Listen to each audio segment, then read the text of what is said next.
Hola a todos. Si no, no soy yo. Bueno, quiero agradecerles a todos y a cada uno de ustedes. El trabajo que han hecho es verdaderamente inmenso. Es tan grande que incluso hoy no llegamos a dimensionar los efectos que va a tener en el mediano y en el largo plazo. Y quiero pedir un aplauso especial para el capitán de navío que hizo todo esto posible, el coloso Federico Sturzenegger.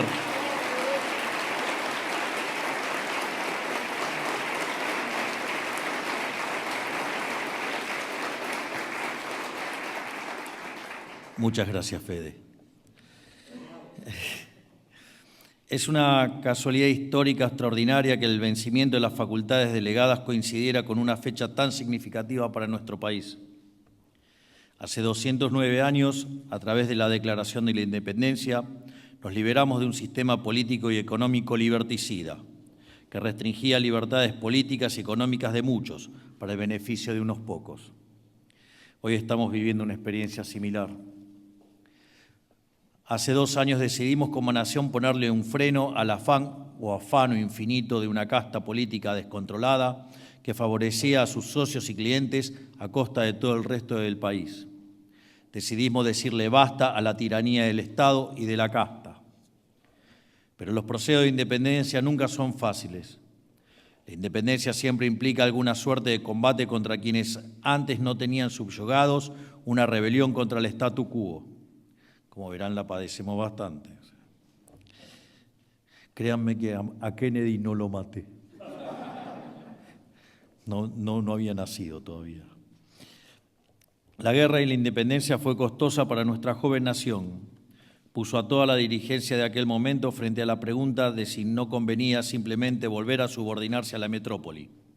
Siempre están los que prefieren una esclavitud miserable pero previsible, antes que ser el arquitecto del propio destino, que conlleva varios riesgos.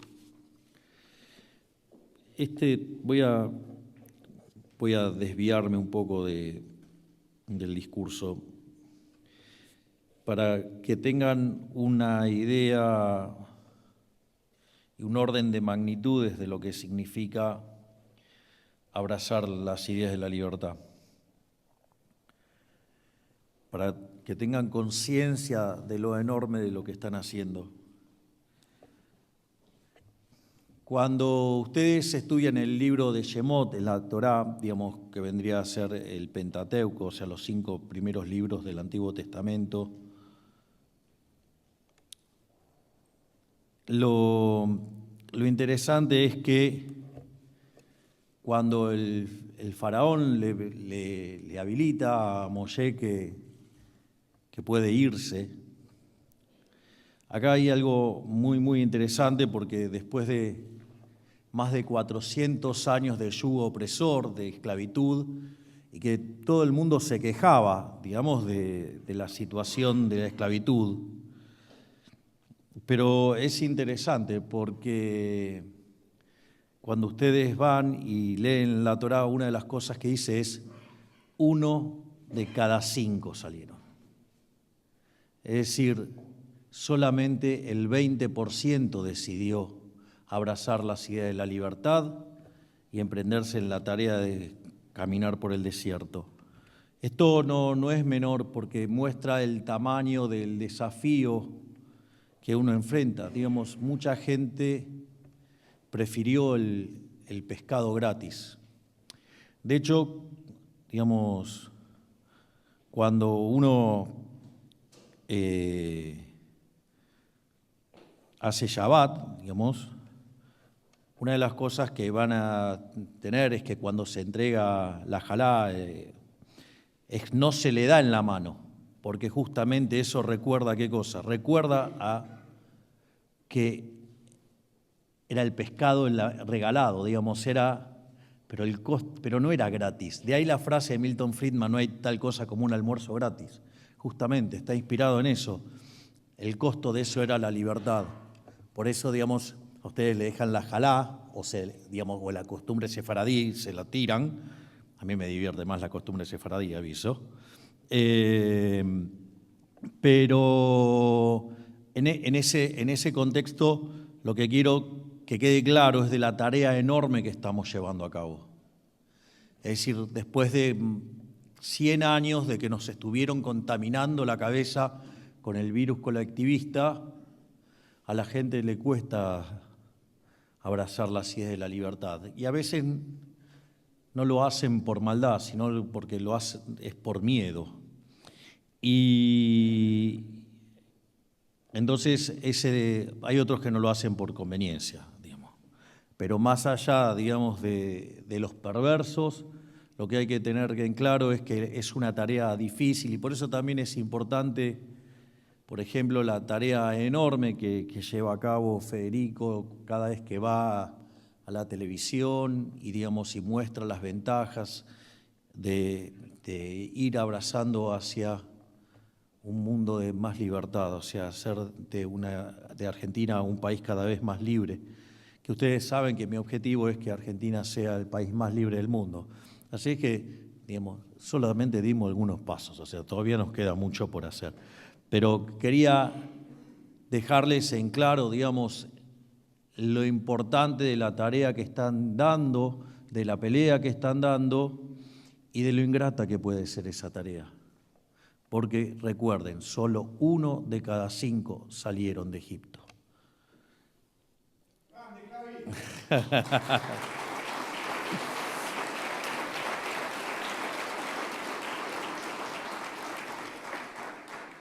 Y volviendo a la lógica en la que estaba hablando pero incluso quienes que en un comienzo dudaban, entendieron con el tiempo que asumir la libertad era un proceso necesario.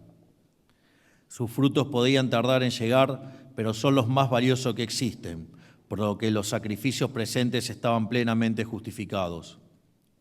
Por algo nuestro gran prócer, el héroe San Martín, dijo siempre, seamos libres, que lo demás no importa nada.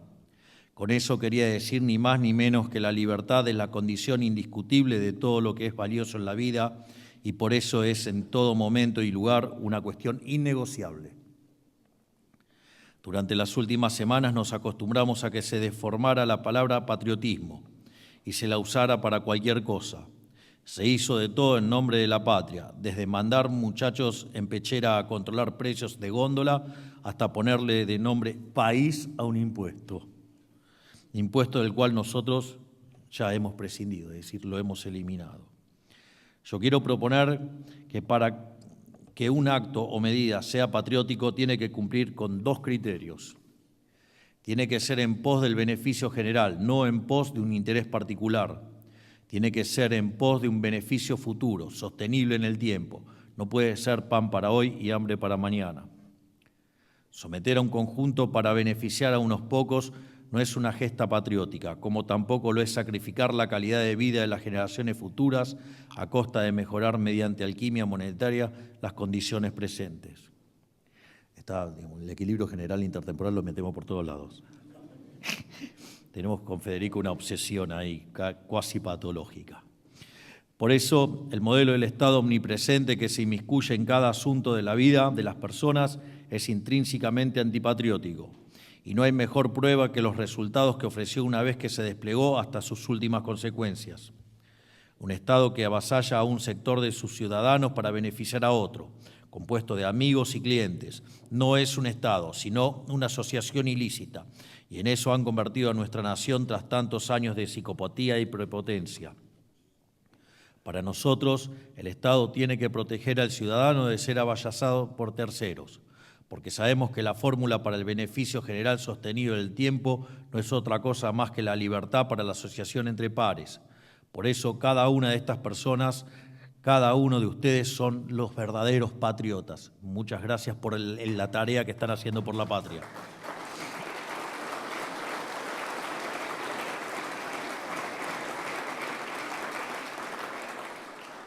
Ustedes han obrado desinteresadamente en defensa de sus vecinos y la tierra que los vio nacer. Ustedes se jugaron su reputación, que es lo único que tenemos en el sector privado. Ustedes vinieron a sentarse en la silla eléctrica a la que los somete la política argentina con operaciones, calumnias, injurias constantes en todos los medios. Lo hicieron para que sus hijos, sus nietos y los nietos de sus nietos puedan mirar hacia atrás agradecidos por el país que recibieron. tal como nosotros miramos hacia atrás y recordamos los hitos de todos los valientes que cargaron el destino de este país sobre sus hombros durante el siglo XIX. Pero es importante tener presente que nuestro trabajo no va a tener frutos inmediatos, sino, siendo personas acostumbradas a pensar en generaciones, lo tenemos muy claro. Ninguna tarea realmente valiosa tiene resultados instantáneos. Como dice aquel sabio refrán, el que planta árboles cuya sombra sabe que nunca disfrutará, al menos ha comenzado a entender el significado de la vida. Y cada uno de ustedes en estos 2 años ha plantado árboles como nunca antes lo hemos visto. Cambiaron las reglas de juego y el espíritu mismo del Estado argentino con todo aparato en contra. Acá también quiero hacer una cuestión adicional. Y eso en algunas entrevistas Federico lo ha planteado de manera brillante. Y es que le preguntan cómo es ser parte de este gobierno. Y dice, es que acá cambió la pregunta. O sea, antes era cómo hacíamos para que lo que había funcionara bien. Es decir, la quimera del Estado eficiente. He mencionado hasta el cansancio aquella frase de Milton Friedman que está en el libro que escribió con Rose Director, quien era su esposa, hermana de Aaron Director, a quien conoció en Chicago, pues se sentaron justo al lado. Y habla de las 4 formas de gastar. Dice, uno puede gastar su dinero o el de otros y lo puede gastar en uno o en otros. Entonces dice, ¿cuál es la mejor forma de gastar?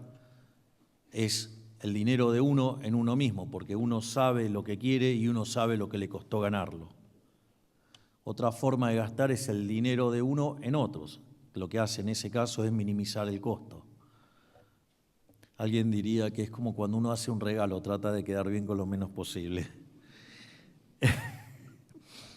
Después la otra que es la más divertida de todas es gastar en uno el dinero de otros, o sea, y eso conduce al despilfarro. Aquellos que venimos de la vida corporativa hemos visto cómo cuando la billetera es otra gastan descomunalmente. Y entonces digo, ¿cuál es la peor forma de gastar? Y es gastar el dinero de otros en otros. Es lo más irresponsable que hay, porque no saben, digo, qué es verdaderamente lo que lo quieren gastar, porque ustedes no conocen las preferencias del resto de los agentes. De hecho, si ese dinero lo tienen es porque justamente se lo sacaron a los agentes, así que dudo que lo fueran a hacer mejor que los propios agentes, porque aun cuando lo hicieran donde la gente quiere, también sería un problema porque están las filtraciones y demás tipo de cosas. Así que, y además, o sea, hay que operativizarlo, por lo tanto, o sea, siempre es ineficiente. Por lo tanto, la peor manera de gastar es el dinero de otros en otros. Y eso no es ni más ni menos que el Estado presente. Entonces, bajo esta premisa de que el Estado es una asociación criminal, digamos que es peor que la mafia, porque digamos, es el ladrón estacionario, ¿no? O sea, es peor que un delincuente común, porque básicamente el delincuente común, digo, saquen la cuenta de cuántas veces le robaron en el último año. El Estado, digamos, en este mismo momento le están robando. Así es que, en ese sentido, eso nos llevó a cambiar la pregunta. Es decir, ¿esto tiene que ser hecho por el Estado? Y ese es el motivo por el cual, digamos, uno empieza y le aplica la motosierra a todo. Es decir, y eso ha cambiado, digamos, la forma de encarar el trabajo, y creo que eso ha sido fundamental para llevar una reforma del tamaño que hemos hecho hasta ahora. Y, digamos, y lentamente, gracias a la motosierra, estamos convirtiendo la gran máquina de impedir en una máquina de permitir. Y esto también es un concepto que yo diría durante la campaña lo levanté permanentemente. Y era el tema de que lo que había en Argentina, digamos, era una idea del Estado donde todo estaba prohibido, salvo lo que permitía el político. Es decir, eso es una máquina de generar kioscos. O sea, eso es la proliferación de los kioscos, porque está todo prohibido y cada vez que ustedes quieren hacer algo necesitan un permiso. Y nosotros fuimos a otro concepto, y es que todo está permitido, salvo que esté prohibido. Y eso, digamos, da un cambio de enfoque fenomenal.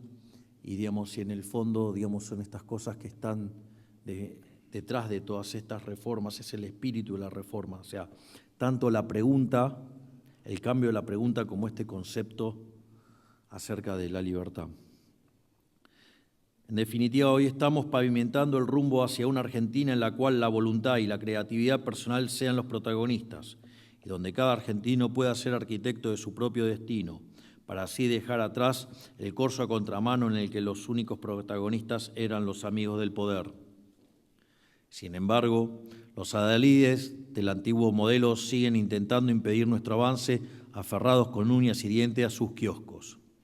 Por eso, ahora nos enfrentamos al gigantesco desafío de hacer cumplir y volver efectivas en la realidad las nuevas libertades que hemos plasmado en la letra de la ley. Porque hoy hay algo que tenemos en claro: todavía existen en todos lados resabios de la casta que quieren operar como si los cambios no se hubieran hecho. Quieren pretender que la voluntad del pueblo argentino no pidió a gritos un cambio que nosotros llevamos a la práctica, porque saben que su subsistencia y su poder dependen de ello. Digo, lo estarán viendo en lo que está ocurriendo en estos días, y que les aviso que de acá a octubre la máquina de impedir se va a poner todavía muchísimo más pesada, muchísimo más violenta, pero no van a poder con nosotros, no van a poder. En muchos casos, para esto engañan a la ciudadanía haciéndoles creer que todo sigue como antes, mientras que en otros directamente amenazan al mejor estilo capo mafia a la gente diciendo que en breve van a deshacer todo lo logrado. De hecho, después de que Federico publicó el listado de las cosas que se habían hecho con las facultades delegadas, una mierda humana, dijo: esta es la guía de lo que tenemos que hacer y empezar a romper cuando volvamos. Lo que no sabe es que no van a volver más.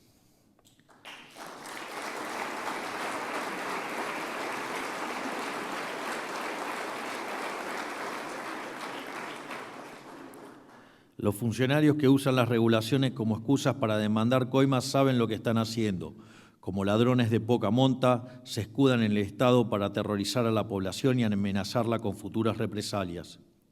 Para frenar esto es necesario el trabajo en el frente político, que dota a estas reformas de solidez institucional. Pero también es necesario el enforcement, hacer cumplir las reformas en la experiencia cotidiana de los ciudadanos. Igual soy optimista, porque hay una frase que dice que una vez que alguien abrió los ojos, nunca más va a poder volver atrás. Digo, ese despertar yo lo sentí el día que leí a Rothbard, el día que leí a Murray Newton Rothbard, y empecé a abrazar las ideas de la libertad y no pude retroceder más. Así es que también soy muy optimista, es decir, en la medida que la gente vaya internalizando lo que es abrazar las ideas de la libertad, cada vez tienen menos chances estos fascinerosos de poder sostenerse. Pero bueno, se defienden, son el statu quo y habrá que seguir peleando. Ustedes fueron los autores de la reforma más ambiciosa de la historia argentina, mucho más grande que la impulsada por el propio Carlos Menem durante su presidencia. Ahora viene quizás la parte más importante y compleja de todas: defenderlas mientras que seguimos ampliándolas. porque el precio de la libertad es su eterna vigilancia. Ahora es nuestro turno de asumir el rol de custodio de estas nuevas leyes que estamos forjando y seguir yendo al hueso con aumentar el nivel de libertad en la Argentina. Por eso quiero agradecerles a todos por este año y medio de dedicación y compromiso, exhortarlos a no dar nada por sentado, o sea, no den nada por sentado. Tenemos que salir y comernos la cancha todos los días. Nosotros salimos a ganar de local y de visitante. Nosotros no reconocemos ninguna cancha. En todas las canchas salimos a ganar. Ellos, así como en algún momento pretendieron instaurar una revolución que nadie les pidió, hoy quieren atornillarse a una silla de la que fueron expulsados mediante el voto. No se van a retirar solos, no van a hacer caso alguno a la voluntad popular. Por eso recae en ustedes, en nosotros y en todos los argentinos defender cada centímetro ganado ante la casta depredadora. Y de vuelta, seguir empujando y seguir acorralándolos hasta que seamos totalmente libres. Sabemos que la marea está cambiando. De la larga marcha de la izquierda sobre nuestra sociedad y sus instituciones, pasamos al crecimiento gradual pero contundente de las ideas de la libertad. El daño causado es catastrófico y la tarea por delante es titánica, pero ya hemos comenzado. En este sentido también quiero mencionar una tarea. Siempre digo que el gobierno tiene tres frentes de ataque, o sea, tres vías de trabajo. Una es la gestión, la otra es la política, que hoy acá vamos a dar otra masterclass, ¿no? No quiero decir un chiste grosero porque va a quedar muy mal. Pero, y la otra es la batalla cultural. Y no solo que estamos haciendo el mejor gobierno de la historia, y eso ya es claro, es contundente. El mejor gobierno de la historia hasta hoy había sido el primer gobierno de Menem.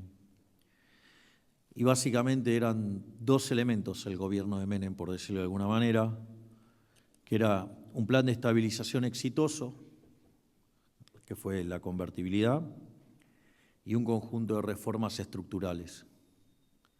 En materia de plan de estabilización, o sea, nosotros logramos estabilizar la economía mucho más rápido que durante la convertibilidad, pero lo hicimos sin que estallara la hiperinflación previamente, es decir, la convertibilidad venía de dos hiperinflaciones. Lo hicimos sin expropiaciones, sin un plan Bonex.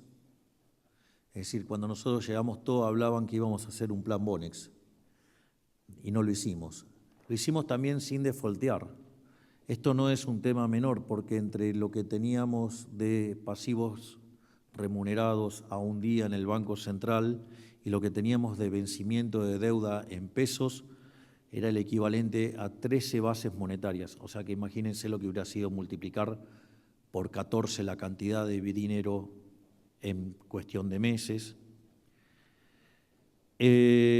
No solo eso, sino que también esto lo hicimos sin fijar el tipo de cambio, porque eso, digamos, facilitaba las cosas. También lo hicimos sin controles de precios y no solo eso, sino que además en el medio recompusimos tarifas. Muchos planes de estabilización primero recomponían tarifa y después lo lanzaban. Por lo tanto, y la inflación que corría cerca del 1,5 diario, digamos, si tomamos la inflación mayorista, que era del 54% y que anualizado hubiera dado 17.000, lo cual cuando uno mira toda la potencialidad para crear dinero y además el hecho del sobrante monetario, eso eso explica el número con bastante facilidad. El último mes en mayorista tuvimos una deflación del 0,3%. Hablo siempre de mayorista porque es la que está menos contaminada. Y mientras que decían que íbamos a generar que no podíamos hacer un ajuste del tamaño que hicimos, y terminamos haciendo un ajuste de 15 puntos del PBI, en estos días se está terminando de limpiar por completo la hoja de balance del Banco Central. No solo eso, sino que además cuando postulábamos este ajuste todos decían que era imposible. Y nosotros hicimos en un mes lo que no se hizo en 123 años de historia, que fue alcanzar el equilibrio en la línea financiera. Y después nos dijeron que íbamos a generar una gran depresión y el PBI entre puntas terminó subiendo 6%. Hoy Argentina en el primer trimestre creció 5,7, en el segundo lo está haciendo al 7,8. Hemos alcanzado el pico histórico en actividad, el pico histórico en consumo y hoy tenemos un PBI per cápita en dólares más alto que el del 2004. Y como si todo esto fuera poco, sacamos 11 millones de personas de la pobreza, es decir, los malditos liberales descorazonados, sucede que somos los que más hicimos por los más vulnerables.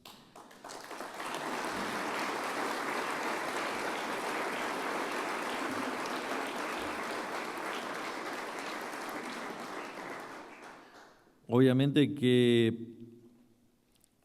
esto es gracias a Toto Caputo y a su enorme equipo de trabajo, al Banco Central que comanda Santiago Bausili,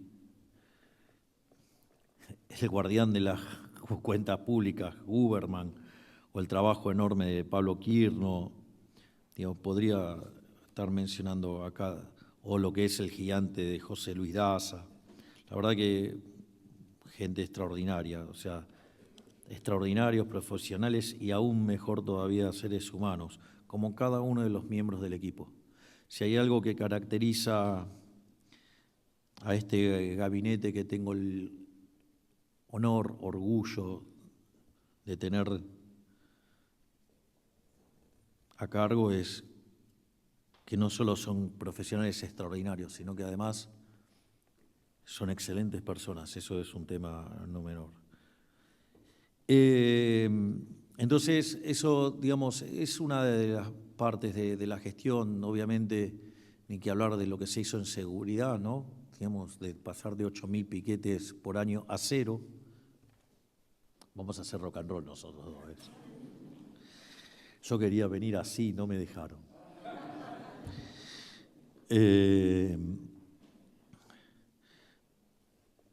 Pero los primeros días de octubre tenemos revancha. Váyanse preparándose para los primeros días de octubre. Presento mi nuevo libro y además vamos a hacer recital, así que prepárense. Y obviamente, digamos, en cada una de las áreas, digamos, o lo que fue capital humano, digamos, terminando con los gerentes de la pobreza, digamos, las tareas enormes de Mariano Cunio y de Libarona y de Mario Lugones, que siempre me los olvido porque de bruto ignorante que soy nada más. O la tarea de Luis Petri, digamos que hoy Argentina, después de años de abandono de las Fuerzas Armadas, somos la 23ª potencia mundial. O la enorme tarea en materia de Cancillería que está llevando a cabo Gerardo Huerta. Y vean lo que pasó hoy, ¿no? Digamos, con el caso de Brasil, los aranceles que le pusieron y cómo estamos nosotros avanzando en lo que tiene que ver en un acuerdo más amplio y con muchísimas mejores ventajas. Entonces, eso no es un punto menor y también quiero hacer un agradecimiento muy, muy especial, que es al doctor Guillermo Francos, y por quien pido un aplauso.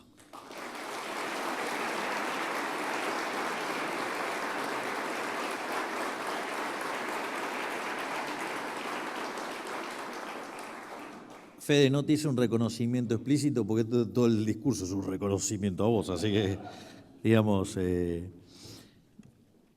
y digo lo de Guillermo porque es muy interesante, porque les cuento que cuando empezamos, vieron que siempre se habla de halcones, palomas y demás. Entonces,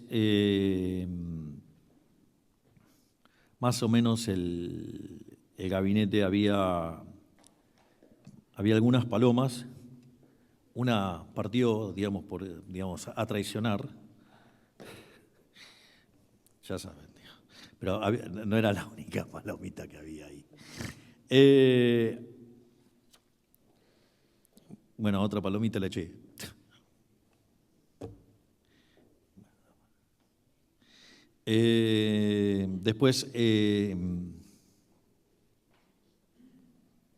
Después estaban los halcones y después había 2 talibanes. Se imaginarán quiénes eran.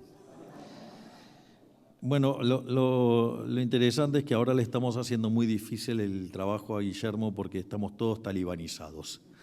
Con lo cual, digamos, Guillermo se convirtió en el hombre de plástico. Pero quiero señalar algo que es muy interesante porque cuando nosotros arrancamos, digamos, la estructura bajo la cual operaba el gabinete, digamos, que había construido Nicolás Posse, digamos, se había construido se había generado una suerte de embudo.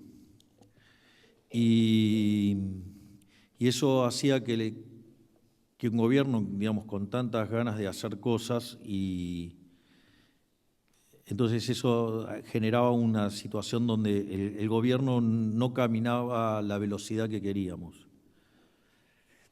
Y luego del rol destacado que tuvo Guillermo en la ley Bases, digamos, junto a Lisandro y junto a Cochi y todos los que participaron de ese proceso, los nombro a Lisandro y a Cochi porque estaban en las reuniones, o sea, básicamente.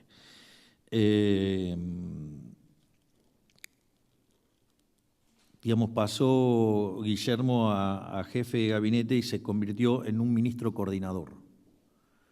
Y eso fue fabuloso porque básicamente le dio rienda libre a los ministros y además digamos, están los mecanismos de control, digamos, de etapas en caso de haber cosas que son conflictivas. Pero además hay una entrevista que le hacen a Federico que es muy divertida. Está un periodista y lo está picaneando, como, digamos, o sea, no, ¿cómo es trabajar con Milei? O sea, estaba esperando que hablara mal. Y Federico agarra y le empieza a contar, no, esto es buenísimo y esto es buenísimo. Entonces en un momento dice, no, pero no puede ser, algo malo tiene que haber. Sí, si te equivocaste, echa.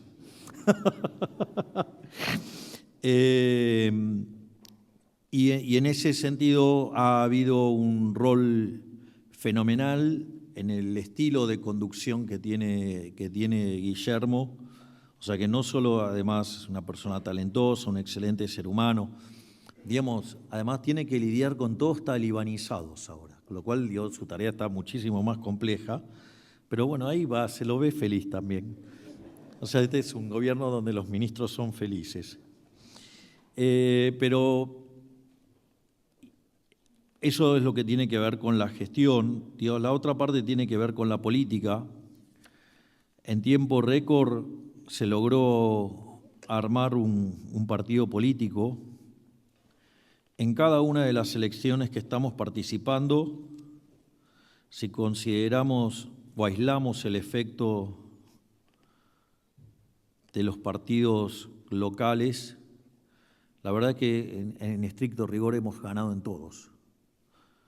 Pero es muy interesante porque de haber pasado en algunos lugares a no participar o a conseguir números muy magros, hoy en todas las elecciones estamos consiguiendo niveles del 30% y todavía no son las generales. con los cuales, por más que la casta trate de dañar y todo, prepárense porque en octubre la libertad arrasa.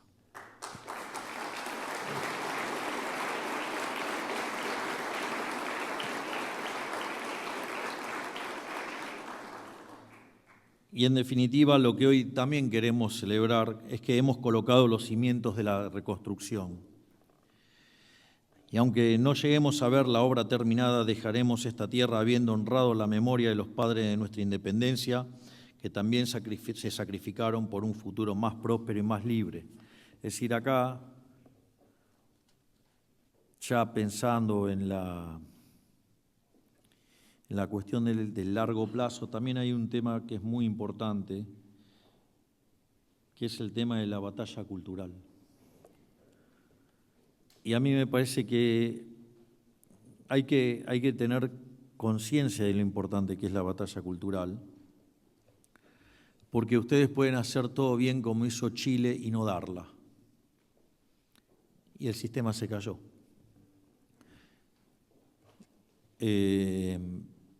Cuando ustedes miraban los números de Chile, parecía imposible que el sistema se cayera. Crecía el 6%, la inflación estaba debajo del 2%, habían bajado la pobreza de manera impresionante, era el país con mayor movilidad social ascendente. Y sin embargo, de repente se cayó. Y se cayó porque básicamente lo que hicieron fue no dar la batalla cultural. Por otro lado, del otro lado, ¿qué tienen? Tienen a los colectivistas, tienen al socialismo del siglo XXI, que la verdad que gestionando son deplorables, literalmente son deplorables, el mejor ejemplo es Venezuela. Sin embargo, digamos, ellos desde la batalla cultural, digamos, después de la caída del muro en el año 89, en el año 90 crearon el Foro de San Pablo y fueron profundamente exitosos. Llegaron al poder en Venezuela, primero con Chávez, después con Maduro, y miren el desastre que han causado. En un lugar donde sobraba el petróleo, hoy falta el petróleo. Pero no quedó solamente ahí. En Brasil lo tuvieron a Lula, lo tuvieron a Dilma Rousseff. En Paraguay tuvieron a Lugo, en Uruguay tuvieron a Tabaré Vázquez y a Pepe Mujica. Acá tuvimos 4 periodos de kirchnerismo. En Chile lo tuvieron a Lago, a Bachelet, ahora a Boric. En Perú, a Castillo. En Ecuador, a Rafael Correa.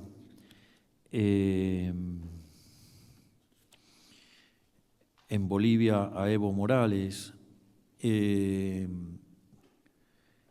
así, digamos, bueno, en México a López Obrador. Es decir, ellos sí fueron muy exitosos en la batalla cultural y lograron llenarle la cabeza de parásitos a la gente, este concepto que desarrolló Axel Kaiser de los parásitos mentales, que son esas ideas que pudren a la sociedad y que en el fondo las enferman y las hunden y las empobrecen. Y eso también es un desafío que les propongo. O sea, ustedes son los arquitectos de la reforma más grande de la historia argentina. La reforma es 25 veces, hoy es 25 veces más grande que la que hizo Menem. Nosotros somos el mejor gobierno de la historia. Y háganse cargo, somos el mejor gobierno de la historia y tenemos que salir a defender este logro a todos lados. Se tienen que animar a dar la batalla cultural, a defender este trabajo enorme que hemos hecho, que estamos haciendo y seguiremos haciendo. Porque quizás solamente veamos de corto algunos resultados, que los estamos viendo, pero vaya que va a valer la pena cuando miremos para atrás. Así es que, nuevamente, mi eterno agradecimiento, porque muchos de ustedes son héroes que, digamos, no son conocidos, porque esa es la realidad. Y por eso es que yo les estoy tan agradecido, porque ustedes están haciendo, digamos, de que yo sea el mejor presidente de la historia argentina, pero no sería posible sin ustedes. Así es que, nuevamente, quiero darles las gracias eternamente, que Dios los bendiga a todos, que las fuerzas del cielo nos acompañen y ¡viva la libertad, carajo!